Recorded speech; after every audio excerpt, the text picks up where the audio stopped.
अस्सलाम वालेकुम स्टूडेंट। अगर हमने नॉर्मलाइजेशन को अच्छे तरीके से अंडरस्टैंड करना है तो हमें फंक्शन डिपेंडेंसी, ट्रांजिटिव डिपेंडेंसी और पार्शियल डिपेंडेंसी को अंडरस्टैंड करना पड़ेगा। आज के लेक्चर में हम डिस्कस करेंगे फंक्शन डिपेंडेंसी को। हम नॉर्मलाइजेशन में फंक्शनल डिपेंडेंसी को एज अ टूल इस्तेमाल करते हैं।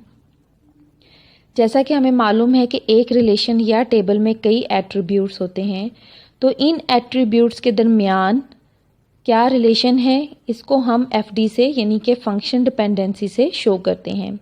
तो function dependency is a relationship that exist between two attributes. Function dependency जो है वो एक ऐसा रिलेशनशिप है जो दो एट्रीब्यूट्स के दरमियान एग्जिस्ट करता है। It's typically exist between the primary की एंड नॉन कीड attributes with in a table. तो स्टूडेंट, जब भी हम DBMS की बात करते हैं तो वहाँ पर हम फंक्शन डिपेंडेंसी को जब लेंगे तो इसका मतलब होगा कि एक एट्रीब्यूट से हम दूसरे एट्रीब्यूट को सर्च कर सकते हैं। यानी अगर हमें A की वैल्यू मालूम है तो हम B की वैल्यू को सर्च कर सकते हैं। तो B फंक्शनली डिपेंडेंट होगा A पे अगर A की किसी वैल्यू पर या A की वैल्यू पर हम B की वैल्यू को मालूम कर सकते हैं, तो हम कहते हैं कि B जो है वो फंक्शनली डिपेंडेंट है A पर। जैसा कि हमारे पास एक टेबल है, इस पे हमारे पास दो एट्रीब्यूट हैं, एम्प्लॉय आईडी और एम्प्लॉय नेम। एम्प्लॉय आईडी को हम A मान लेते हैं और एम्प्लॉय नेम को हम B मान लेते हैं। तो अगर हम यहाँ पर ये कहें कि हमारा B एट्रीब्यूट यानी एम्प्लॉय नेम फंक्शनली डिपेंडेंट है एम्प्लॉय आईडी पे यानी A पे, तो इसका क्या मतलब होगा कि हम एम्प्लॉय आईडी से एम्प्लॉय नेम को सर्च कर सकते हैं। यानी अगर हमारे पास एम्प्लॉय आईडी 201 है तो 201 से मैं एम्प्लॉय का नेम मालूम कर सकती हूँ, जैसे कि सना। इसी तरह 202 से मैं एम्प्लॉय का नेम मालूम कर सकती हूँ, अली। तो हमने देखा कि A की वैल्यू से हम B की वैल्यू को सर्च कर सकते हैं, तो हम ये कह सकते हैं कि B जो है वो फंक्शनली डिपेंडेंट है A पर। यहाँ पर एक बात जो हमें हमेशा याद रखनी है वो ये है कि A की डिफरेंट वैल्यू पर B की सेम वैल्यू हमें मिल सकती है, लेकिन A की सेम वैल्यू पर हमें B की डिफरेंट वैल्यू नहीं मिल सकती। मसलन अगर हमारे पास A है यानी एम्प्लॉय आईडी A है और एम्प्लॉय नेम B है, तो यहाँ पर A की डिफरेंट वैल्यू जैसे कि 201 है और 203 पर हमें B की सेम वैल्यू मिल रही हैं। तो ऐसा हो सकता है फंक्शनली डिपेंडेंसी में हमें A की डिफरेंट वैल्यू पर B की सेम वैल्यू मिल सकती है। लेकिन अगर मैं यहाँ पर ये कहूँ कि 201 सना है तो एक और टपल ऐड कर दूँ 201 और उसका नाम सादिया है, तो यहाँ पर अब 201 सना भी है, 201 सादिया भी है। तो क्या हो रहा है कि हमारा जो A की सेम जो वैल्यू है उस पर मुझे B की डिफरेंट वैल्यू मिल रही है, तो इस तरह फंक्शन डिपेंडेंसी एग्जिस्ट नहीं होगी। तो स्टूडेंट, जब भी हम फंक्शन डिपेंडेंसी को लिखेंगे तो हम एरो साइन को यूज़ करेंगे। और जैसा कि आप यहाँ पे देख रहे हैं ए एरो साइन B, इसका क्या मतलब है, B फंक्शनली डिपेंडेंट है A पर। FD यानी फंक्शन डिपेंडेंसी के लेफ़्ट साइड को हम डिटरमिन कहते हैं और राइट साइड को हम डिपेंडेंट कहते हैं। अब हम एक और एग्जाम्पल से फंक्शन डिपेंडेंसी को और अंडरस्टैंड करते हैं। जैसे हमारे पास एक रिलेशन है स्टूडेंट और इसके एट्रीब्यूट्स हैं registration number, student name, class और ईमेल।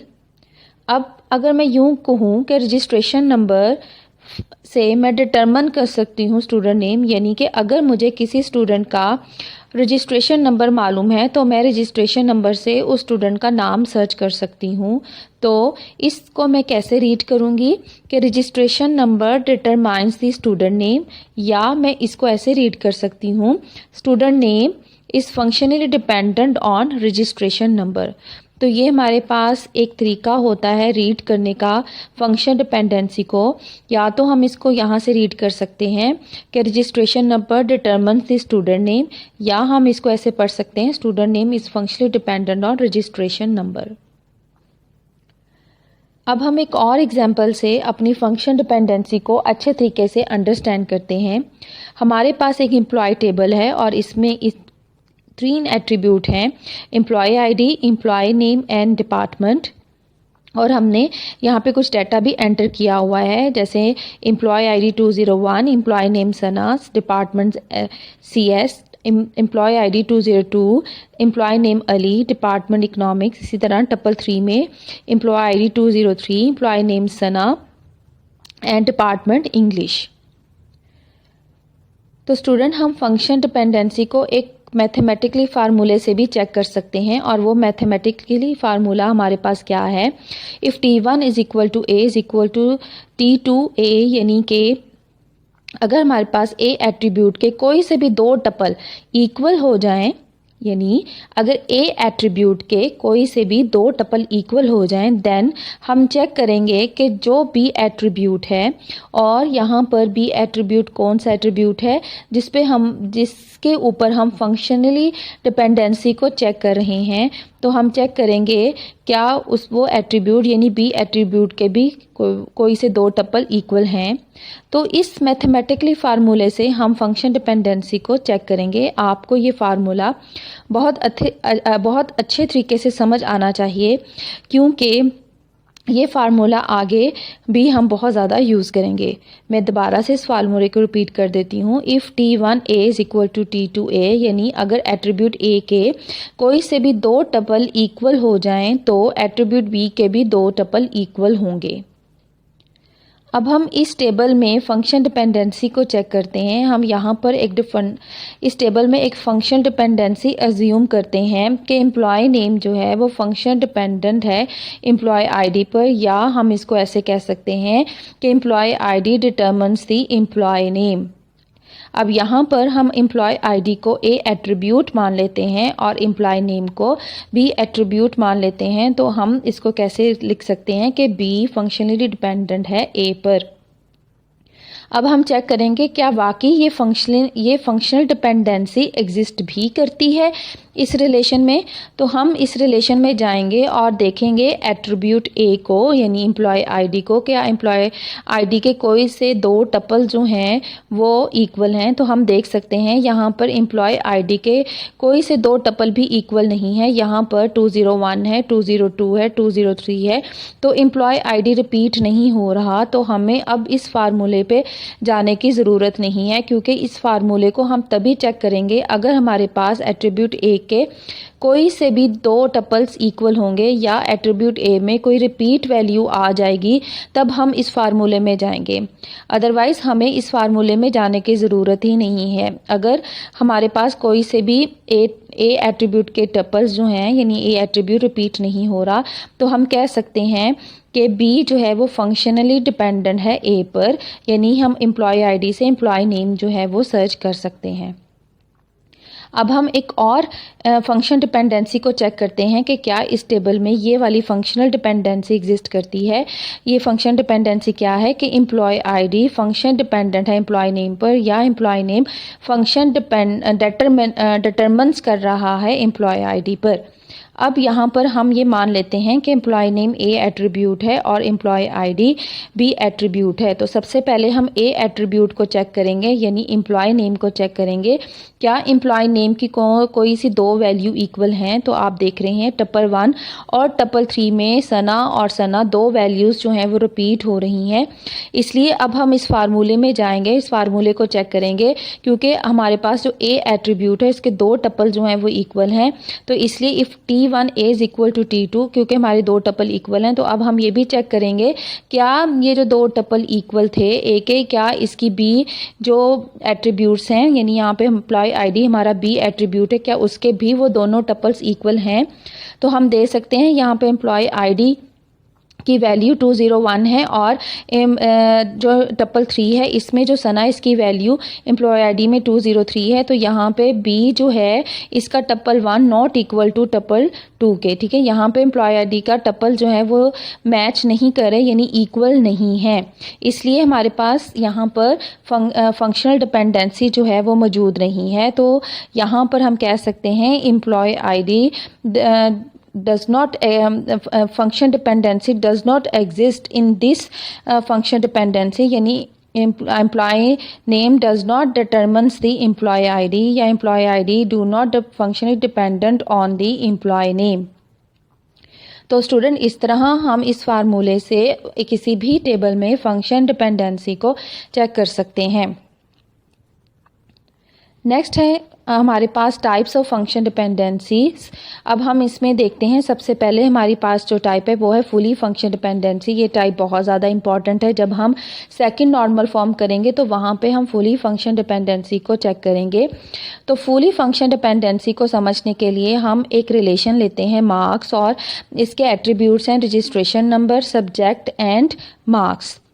तो हम ये ज्यूम करते हैं कि एक जो स्टूडेंट है वो डिफरेंट सब्जेक्ट पढ़ रहा है। तो अगर हमने एक स्टूडेंट के डिफरेंट सब्जेक्ट्स पे मार्क्स को डिटरमिन करना है या चेक करना है, तो इसके लिए हमें स्टूडेंट का रजिस्ट्रेशन नंबर और सब्जेक्ट दोनों की ज़रूरत पड़ेगी। यानी हम ये यहाँ पर कह सकते हैं marks functionally dependent on registration number and subject. यानी हमारा जो मार्क्स है वो रजिस्ट्रेशन नंबर और सब्जेक्ट इन दोनों के कॉम्बिनेशन पर डिपेंड कर रहा है। इसलिए यहाँ पर जो हमारा ए एट्रीब्यूट है वो दो कॉम्बिनेशंस पर मुश्तमिल है, रजिस्ट्रेशन नंबर पर और सब्जेक्ट पर। तो यहाँ पर हमारे पास फंक्शन डिपेंडेंसी तो मौजूद है। तो अब हमने ये देखना है क्या ये फुली फंक्शन डिपेंडेंसी भी है। तो इसके लिए हमें ये चेक करना पड़ेगा कि मार्क्स जो हैं इस दोनों एट्रीब्यूट्स पर डिपेंड कर रहे हों, वो किसी एक एट्रीब्यूट पे डिपेंड ना कर रहा हो। अगर वो किसी एक एट्रीब्यूट पे डिपेंड कर रहा होगा तो यहाँ पे फुली फंक्शन डिपेंडेंसी नहीं होगी। अब हम फॉर्मल डेफिनेशन देख लेते हैं फुली फंक्शन डिपेंडेंसी की। Attribute is fully function dependent on an other attribute.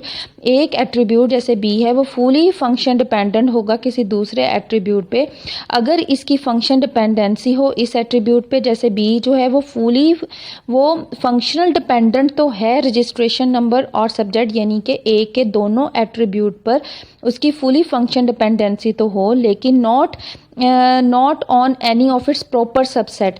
लेकिन इस ए एट्रीब्यूट के प्रॉपर सबसेट पर इसकी फंक्शनल डिपेंडेंसी नहीं होनी चाहिए।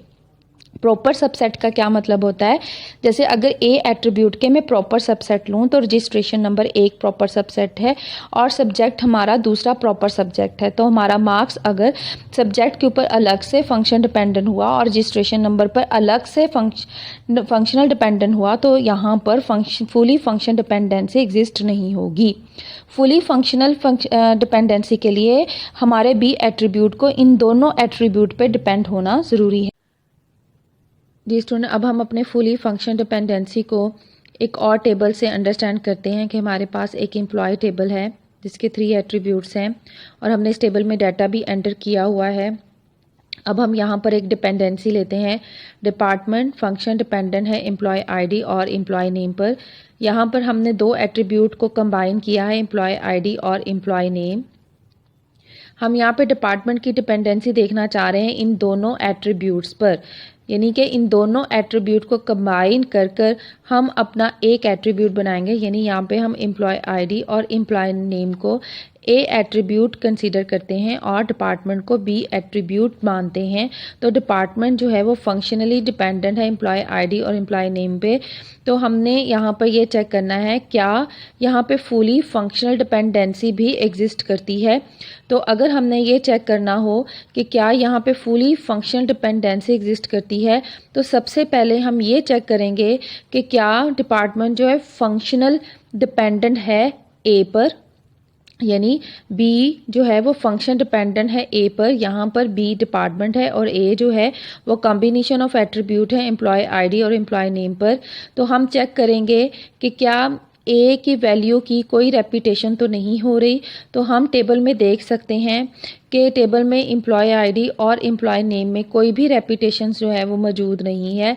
जैसे कि आप देख रहे हैं टप्पल 201 का नेम सना है, तो 202 का नेम अली है, 203 जो है वो सादिया। तो यहाँ पर आप देखेंगे जो हमने कॉम्बिनेशन ऑफ एट्रीब्यूट ए लिया था यहाँ पे कोई भी रेपिटेशन जो है वो मौजूद नहीं है। तो हमारे पास ए के कोई से भी दो टपल इक्वल नहीं है, तो हमें वाई वैल्यू यानी बी वैल्यू जो है वो चेक करने की ज़रूरत नहीं है, क्योंकि हम बी वैल्यू तभी देखते हैं जब हमारे ए के कोई टपल जो हैं वो इक्वल होते हैं। यानी हम इस फार्मूले में तभी जाते हैं जब हमारे पास ए के टपल जो हैं वो इक्वल होंगे। ये हमने अपनी फंक्शनल डिपेंडेंसी में प्रीवियसली डिस्कस भी किया था। तो आप जैसे देख रहे हैं कि यहाँ पर एम्प्लॉय आईडी और एम्प्लॉय नेम कोई से भी इसके टपल जो है रिपीट नहीं हो रहे, तो इसलिए हम कह सकते हैं डिपार्टमेंट फंक्शनल डिपेंडेंट है एम्प्लॉय आईडी और एम्प्लॉय नेम पे। अब हमने ये तो मालूम कर लिया कि हमारा जो बी एट्रीब्यूट है वो फंक्शनल डिपेंड कर रहा है ए एट्रीब्यूट पे। तो अब हम ये चेक करना चाहते हैं कि क्या इस सिचुएशन में कोई फुली फंक्शन डिपेंडेंसी भी मौजूद है। तो हम चेक करेंगे, तो यहाँ पर हम ए के दो प्रॉपर सबसेट लेंगे। यानी हमें मालूम है हमारा जो ए एट्रीब्यूट है इसके ये दो के कॉम्बिनेशन से मिला है, एम्प्लॉय आईडी और एम्प्लॉय नेम। तो अगर हम ए के प्रॉपर सबसेट देखें तो वो हमारे पास क्या है, एम्प्लॉय आईडी एक प्रॉपर सबसेट है और एम्प्लॉय नेम एक प्रॉपर सबसेट है। तो सबसे पहले फुली फंक्शन डिपेंडेंसी को चेक करने के लिए कि क्या इस सिचुएशन में फुली फंक्शन डिपेंडेंसी एग्जिस्ट करती है, तो हम क्या देखेंगे, सबसे पहले हम ये देखेंगे क्या डिपार्टमेंट फंक्शनली डिपेंडेंट तो नहीं कर रहा अकेले एम्प्लॉय आईडी पर। तो अब यहाँ पर हमारा एम्प्लॉय आईडी जो है वो ए बन जाएगा और डिपार्टमेंट जो है वो बी बन जाएगा। तो हम टेबल पर जाएंगे और चेक करेंगे कि एम्प्लॉय आईडी के कोई से भी दो टपल क्या इक्वल हैं। तो आप देख रहे हैं कि कोई से भी दो टपल इक्वल नहीं है, जिससे साबित होता है कि एम्प्लॉय आईडी जो है वो डिटरमिन्स कर रहा है एम्प्लॉय नेम को या डिपार्टमेंट को। तो डिपार्टमेंट जो है वो फंक्शनली डिपेंड कर रहा है एम्प्लॉय आईडी पर। यानी कि डिपार्टमेंट जो है वो हमारा जो ए एट्रीब्यूट था उसके प्रॉपर सबसेट पर भी फंक्शनली डिपेंड कर रहा है। और फिर हम अब सेकंड इसका चेक करेंगे क्या डिपार्टमेंट जो है वो फंक्शनली डिपेंड कर रहा है एम्प्लॉय नेम पर। तो हम यहाँ पर दोबारा से जाएंगे टेबल पर और यहाँ पर जो हमारा एम्प्लॉय नेम है, जो कि आपको पता है कि अगर हम यहाँ पे देखें तो एम्प्लॉय नेम ए एट्रीब्यूट बन जाएगा और डिपार्टमेंट बी एट्रीब्यूट बन जाएगा। तो ए एट्रीब्यूट को हम सबसे पहले चेक करेंगे। तो आप देख रहे हैं कि यहाँ पर जो एम्प्लॉय नेम है इसकी भी कोई रेपिटेशन मौजूद नहीं है। तो इसका मतलब जो हमारा डिपार्टमेंट है वो फुली फंक्शनल डिपेंडेंट है एम्प्लॉय नेम पर, जो कि प्रॉपर सबसेट है ए का। तो हमने यहाँ पर अलग अलग भी चेक देखा कि जो डिपार्टमेंट है वो प्रॉपर सबसेट पर फंक्शनल डिपेंडेंट है। तो इसका मतलब ये जो हमने यहाँ पर एक एसोसिएशन लिया था कि डिपार्टमेंट जो है वो वो फुली फंक्शन डिपेंडेंट है क्या एम्प्लॉय नेम और एम्प्लॉय आईडी पे, तो वो नहीं है। क्योंकि यहाँ पर स्टूडेंट जो बात आपको याद रखनी है कि डिपार्टमेंट फंक्शनल डिपेंडेंसी तो रखता है एम्प्लॉय आईडी और एम्प्लॉय नेम पर, लेकिन वो फुली फंक्शनल डिपेंडेंसी नहीं रख रहा एम्प्लॉय आईडी और एम्प्लॉय नेम पर। क्यों? क्योंकि जब हमने प्रॉपर सबसेट किए, जैसे आपने यहाँ पे देखा कि हमने जब इस एट्रीब्यूट के प्रॉपर सबसेट लिए तो हमारा डिपार्टमेंट इन प्रॉपर सबसेट पर भी डिपेंड कर रहा था। यानी यहाँ पे फंक्शनली डिपेंडेंसी एग्जिस्ट कर रही थी। तो हमने फुली फंक्शनल डिपेंडेंसी की जो डेफिनेशन की थी हमने उसमें यही कहा था कि फुली फंक्शनल डिपेंडेंसी में हमारा एक रिलेशन तब होगा जब हमारा एक एट्रीब्यूट फंक्शनली तो डिपेंड कर रहा होगा इस पूरे के ऊपर, लेकिन वो इसके सबसेट पर डिपेंड ना कर रहा हो। यानी डिपार्टमेंट जो है वो इन दोनों पर तो डिपेंड कर रहा हो, कम्बिनेशन पर तो डिपेंड कर रहा हो, लेकिन जब हम इसके प्रॉपर सबसेट लें तो उस पर डिपेंड ना कर रहा हो। क्योंकि यहाँ पर डिपार्टमेंट हमारा अलग अलग, अगर जो हमने एम्प्लॉय नेम और एम्प्लॉय आईडी लिया है तो उस पर फंक्शनली डिपेंड कर रहा है। तो यहाँ पर हमारे पास जो है वो फुली फंक्शन डिपेंडेंसी एग्जिस्ट नहीं करती। अब अगर मैं इसी टेबल में एक और टपल ऐड कर दूँ 201 अली और यहाँ पर एक और डिपार्टमेंट ऐड कर दूँ इंग्लिश, तो अब अगर मैं देखना चाहूँ कि क्या अब हमारा ये जो रिलेशन है इसके अंदर फुली फंक्शनल डिपेंडेंसी एग्जिस्ट कर रही है, तो सबसे पहले तो हम ये चेक करेंगे कि क्या बी जो है वो फंक्शनली डिपेंड कर रहा है ए एट्रीब्यूट पे। तो हम देखते हैं सबसे पहले इन दोनों टपल्स को चेक करेंगे, एम्प्लॉय आईडी एम्प्लॉय नेम दोनों एट्रीब्यूट्स को चेक करेंगे। तो आप देख रहे हैं 201 जना, 202 अली, 203 सादिया और 201 अली। तो आप यहाँ पे देख रहे हैं कि 201 चाहे एम्प्लॉय आईडी रिपीट हुआ है, लेकिन क्योंकि उसका एम्प्लॉय नेम चेंज है तो हमारे पास जो टपल आया है वो उसमें वैल्यू चेंज है, इसलिए हमारे पास यहाँ पर कोई भी दो टपल्स जो हैं वो रिपीट नहीं हो रहे। तो इसका मतलब हमारा डिपार्टमेंट फंक्शनली डिपेंडेंट कर रहा है इन दोनों कॉम्बिनेशन पर। हम यहाँ पर याद रखिएगा, यहाँ पे ए एट्रीब्यूट इन कॉम्बिनेशन को शो कर रहा है, तो जब भी हम यहाँ पर चेक करेंगे तो कॉम्बिनेशन को ही चेक करेंगे, अलग अलग नहीं चेक करेंगे। अब जब हमने मान लिया कि बी जो है वो फंक्शनली डिपेंड कर रहा है ए पर। अब हम ये चेक करना चाहते हैं क्या ये फुली भी फंक्शनली डिपेंडेंट है ए पर। तो इसके लिए जिस तरह हमने प्रॉपर सबसेट लिए थे प्रीवियस स्लाइड में, इसी तरह हम प्रॉपर सबसेट लेते हैं और अब हम देखते हैं क्या डिपार्टमेंट फंक्शन डिपेंड कर रहा है एम्प्लॉय आईडी पर। तो हम सबसे पहले यहाँ पर जाएंगे, अपने एम्प्लॉय आईडी के एट्रीब्यूट में जाएंगे और यहाँ पे टपल चेक करेंगे कोई क्या किसी टपल में रेपिटेशन हो रही है। तो आप चेक कर सकते हैं 201 और 201 टपल 1 और टपल 4 में रेपिटेशन हो रही है।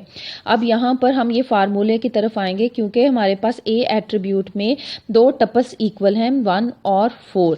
तो इसका मतलब हम अब ये फार्मूला चेक करेंगे T1A is equal to T2A, यानी कि 21 और 201 हमारे इक्वल हैं। तो अब हम बी एट्रीब्यूट को भी चेक करेंगे, यानी डिपार्टमेंट को भी चेक करेंगे।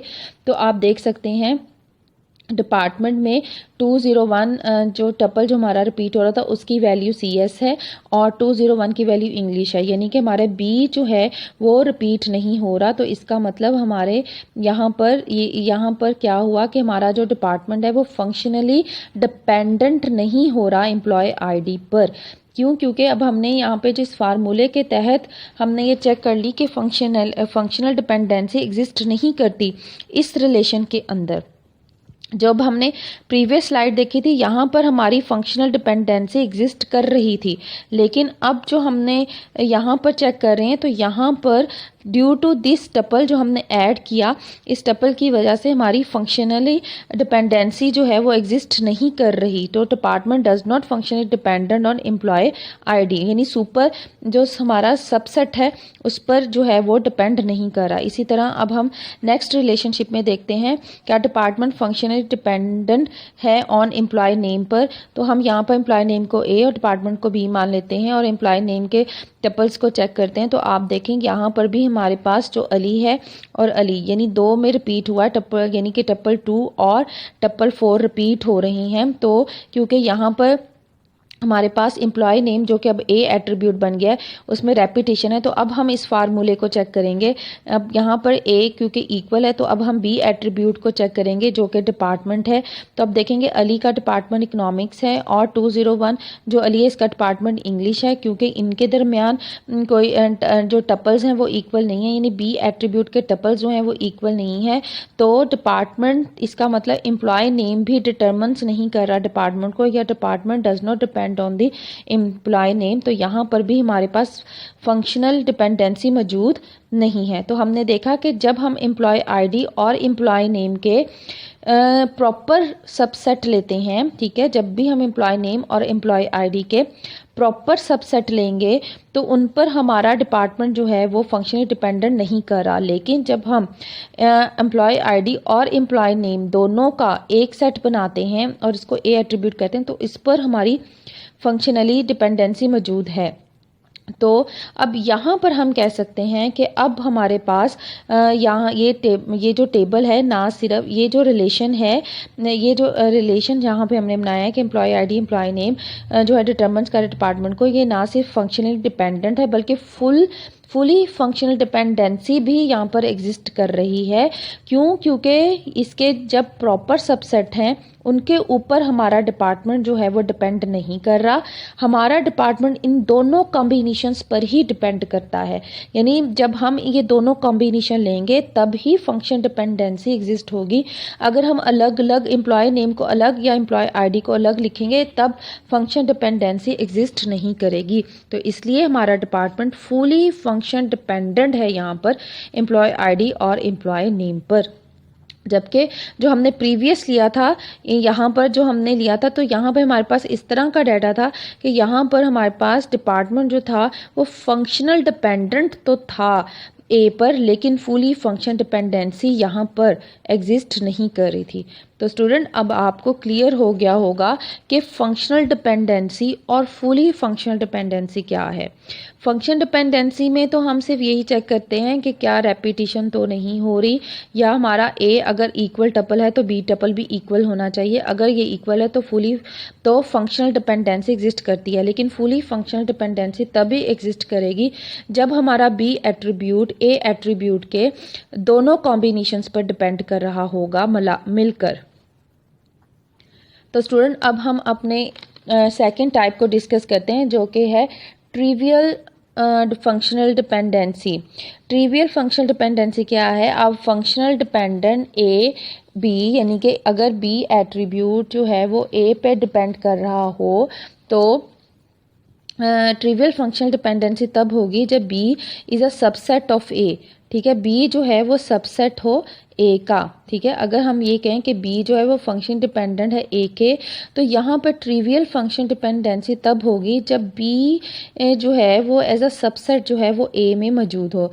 हम यहाँ पर एक और एम्प्लॉय टेबल ही लेते हैं और हमने यहाँ पे एम्प्लॉय आईडी और एम्प्लॉय नेम और डिपार्टमेंट एट्रीब्यूट्स लिए हैं। और यहाँ पर हम क्या देख रहे हैं कि हमारे पास एक रिलेशन है कि जो एम्प्लॉय आईडी है वो डिपेंड कर रहा है, फंक्शन डिपेंडेंट है एम्प्लॉय आईडी पर और एम्प्लॉय नेम पर। और यहाँ पर एम्प्लॉय आईडी और एम्प्लॉय नेम ए एट्रीब्यूट है और एम्प्लॉय आईडी जो है वो बी एट्रीब्यूट है। तो अगर इसमें ट्रिवियल फंक्शनल डिपेंडेंसी तब होगी, एक तो हमारा टेबल फंक्शनल डिपेंडेंट हो। सबसे पहले तो हमने ये चेक करना है कि हमारा ये जो रिलेशन है इसमें फंक्शनल डिपेंडेंसी तो ज़रूर एग्जिस्ट करती हो। अगर हमारी फंक्शनल डिपेंडेंसी एग्जिस्ट करेगी तब हम ये चेक करेंगे बाद में कि ये ट्रिवियल फंक्शन है या नहीं। तो अब हम सबसे पहले फंक्शनल डिपेंडेंसी को देख लेते हैं। तो हम देखते हैं एम्प्लॉय आईडी और एम्प्लॉय नेम को कि इन दोनों के कोई दो टपल रिपीट तो नहीं हो रहे। तो आप देख रहे हैं कि कोई भी टपल जो है वो रिपीट नहीं हो रहा। तो इसका मतलब एम्प्लॉय आईडी जो है वो फंक्शनल डिपेंडेंट है एम्प्लॉय आईडी और एम्प्लॉय नेम पे। अब हम ये चेक करेंगे क्या इस रिलेशन में ट्रिवियल फंक्शनल डिपेंडेंसी मौजूद है। तो आप अगर देख रहे हैं कि यहाँ पे एम्प्लॉय आईडी जो है वो यहाँ पर भी मौजूद है एम्प्लॉय आईडी, तो यहाँ पर हम ये कह सकते हैं कि किसी सेट बी को हम सबसेट तब कहेंगे जब उसके तमाम मेंबर्स जो हैं वो ए में मौजूद हों। यानी कि बी को हम ए का सबसेट तब कहेंगे जब बी के तमाम मेंबर जो हैं वो ए में भी मौजूद हों। तो आप देख रहे हैं कि एम्प्लॉय आईडी क्योंकि हमारे पास ए एट्रीब्यूट में भी मौजूद है, तो एक एम्प्लॉय आईडी के तमाम मेंबर्स ऑलरेडी इस एट्रीब्यूट में मौजूद हैं। तो इसलिए हमारा जो बी है वो एक तो फंक्शन डिपेंडेंट है ए पर, इसके साथ साथ यहाँ पे हमारे पास ट्रिवियल फंक्शनल डिपेंडेंसी भी मौजूद है। क्योंकि अगर हम चाहें तो एम्प्लॉय आईडी से मालूम कर सकते हैं एम्प्लॉय आईडी, क्योंकि देखें एम्प्लॉय आईडी से हमें मालूम हो सकता है कि एम्प्लॉय आईडी क्या है। मैं मालूम करना चाहूँ कि 201 का एम्प्लॉय आईडी क्या है, तो मैं 201 का एम्प्लॉय आईडी मालूम कर सकती हूँ, 201 है। इसी तरह अगर मैं एम्प्लॉय आईडी से नेम मालूम करना चाहूँ तो मैं वो भी मालूम कर सकती हूँ कि 201 जो सना है इसका एम्प्लॉय आईडी क्या है, क्या होगा 201। तो इसको हम क्या कहेंगे, इसको हम कहेंगे ट्रिवियल फंक्शन डिपेंडेंसी। ये कब होगी? जब बी जो है वो सबसेट हो ए का, यानी कि बी का जो हमने बी एट्रीब्यूट लिया है इसके तमाम मेंबर्स जो हैं वो ए में मौजूद हों। तो इसको हम क्या कहेंगे, इस फंक्शनल डिपेंडेंसी को हम कहेंगे this is trivial functional dependency. Next है हमारे पास non trivial function dependency. Non trivial function dependency क्या होती है? A function dependent A B has non trivial functional dependency if B is not a subset of A. अगर B जो है वो सबसेट ना हो ए का, हम वही एग्जांपल लेते हैं। और अगर हम यहाँ पे देखें तो एम्प्लॉय आईडी और एम्प्लॉय नेम हमारा ए एट्रीब्यूट है और डिपार्टमेंट हमारा बी एट्रीब्यूट है। तो अब हम यहाँ पे कह रहे हैं कि डिपार्टमेंट जो है हमारा एम्प्लॉय आईडी और एम्प्लॉय नेम पर फंक्शनल डिपेंडेंट कर रहा है और साथ में यहाँ पे नॉन ट्रिवियल फंक्शन डिपेंडेंसी भी एग्जिस्ट करती है। तो सबसे पहले तो हम ये चेक करेंगे क्या फंक्शनल डिपेंडेंट है। तो आपको जैसे मालूम है कि फंक्शनल डिपेंडेंसी को देखने के लिए हम क्या करेंगे, हम सबसे पहले टेबल में जाएंगे और देखेंगे जो हमारे ए एट्रीब्यूट है, जो हमने एम्प्लॉय आईडी और एम्प्लॉय नेम को लिया है, इसमें कोई रेपिटेशन तो नहीं है। तो आप देख रहे हैं कि किसी भी टपल में कोई भी रेपिटेशन मौजूद नहीं है, तो इसका मतलब बी जो है वो फंक्शनल डिपेंडेंट है इन दोनों के कॉम्बिनेशन पे। अब हम ये चेक करना चाहते हैं क्या यहाँ पर जो फंक्शन डिपेंडेंसी है वो नॉन ट्रिवियल है। तो हम देखेंगे कि डिपार्टमेंट का कोई भी मेंबर जो है वो ए एट्रीब्यूट में मौजूद नहीं है। यहाँ पे जो हमारे पास एम्प्लॉय आईडी है और एम्प्लॉय नेम है, तो हमारे पास जो बी एट्रीब्यूट है तो बी की वैल्यू में यानी कि बी की जो वैल्यू है ए में मौजूद नहीं है, तो इसलिए बी जो है वो सबसेट नहीं है हमारे पास ए का।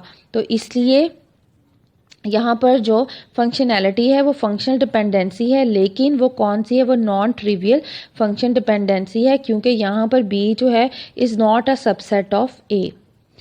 तो स्टूडेंट ये तो थे हमारे पास फंक्शनल डिपेंडेंसीज, जिसमें हमने देखा फुली फंक्शनल डिपेंडेंसी और फिर हमने ट्रिवियल फंक्शन डिपेंडेंसी देखी और उसके बाद हमने नॉन ट्रिवियल फंक्शन डिपेंडेंसी देखी। तो स्टूडेंट अगर आपने नॉर्मलाइजेशन को अच्छे तरीके से अंडरस्टैंड करना है तो आपको फंक्शन डिपेंडेंसी को अच्छे तरीके से अंडरस्टैंड करना पड़ेगा। नो डाउट ये कुछ थोड़ा सा डिफ़िकल्ट टॉपिक ज़रूर है, लेकिन आप इस लेक्चर को अगर 1 या 2 दफ़ा सुनेंगे तो मैं श्योरली कह सकती हूँ कि आपको फंक्शन डिपेंडेंसी जो है बहुत अच्छे तरीके से क्लियर हो जाएगी। तो स्टूडेंट मुझे आपने इनबॉक्स में कमेंट बॉक्स में ज़रूर बताना है कि आपको फंक्शन डिपेंडेंसी क्लियर हो गई है। तो काइंडली मुझे कमेंट बॉक्स में ज़रूर बताइएगा। Thank you so much. इंशाल्लाह नेक्स्ट लेक्चर में हम लोग आर्मस्ट्रॉन्ग एक्सियम के रूल्स को डिस्कस करेंगे, क्योंकि वो भी बहुत ज़्यादा इंपॉर्टेंट है जब भी हमने नॉर्मलाइजेशन को करना होता है। Thank you so much.